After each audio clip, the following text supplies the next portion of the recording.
গত 15 বছর 16 বছর আওয়ামী লীগ ক্ষমতা থাকার কারণে এক ধরনের কালচারাল যে ইস্টাবলিশমেন্ট, কালচারাল যে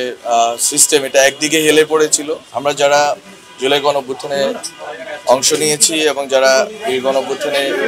যারা কাজ করেছে, তাদের সবারই আকাঙ্ক্ষা ছিল একটা নতুন বাংলাদেশ, নতুন বাংলাদেশের জন্য নতুন করে, নতুন প্রজন্মের জন্য নতুন করি, নতুন প্রতিষ্ঠা, নতুনভাবে এটার প্রতিষ্ঠা, নতুনভাবে এটা শুরু। আমরা যে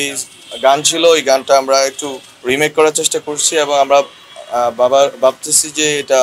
প্রত্যেক বছর আমরা থিম সং নতুন করে দিব, কিন্তু যে পুরাতন যেই আমরা করি যেটা আছে গান, ওইটা থাকবে, ওইটা একটা ঐতিহ্যের স্মারক হিসেবে থাকবে। আর প্রোগ্রামে খুব বেশি আমরা পরিবর্তন আনিনি, যেভাবে ছিল আগের প্রোগ্রামটা ওইটাই আমরা রেপ্লিকা করে এটা দেওয়ার চেষ্টা করছি, যাতে আগের মতো করে প্রত্যেকটা সেগমেন্ট থেকে, সেটা গান হোক, নৃত্য হোক,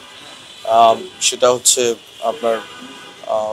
বক্তৃতা হোক, উপস্থাপনা হোক, সব দিক থেকে যাতে হচ্ছে গল্প বলা হোক, সব দিক থেকে সবগুলো শাখা থেকে যাতে হচ্ছে নতুন নতুন প্রতিভা বের হয়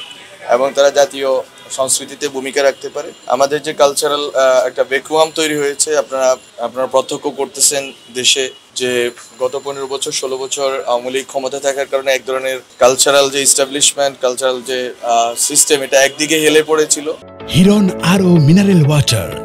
মাত্র 50 পয়সায় প্রতি লিটার। এবং পুরা সরকারি ব্যবস্থাপনায় আসলে এক ধরনের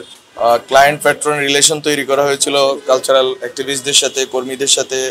নায়ক গায়ক অভিনেত্রীদের সাথে। আমরা মনে করতেছি যে নতুন প্রজন্মের যারা আসবেন তারা দলের ঊর্ধ্বে গিয়ে এবং দলীয় মতাদর্শের ঊর্ধ্বে গিয়ে তারা দেশের মানুষকে রিপ্রেজেন্ট করবেন এবং আমাদের এই যে কিশোর তরুণ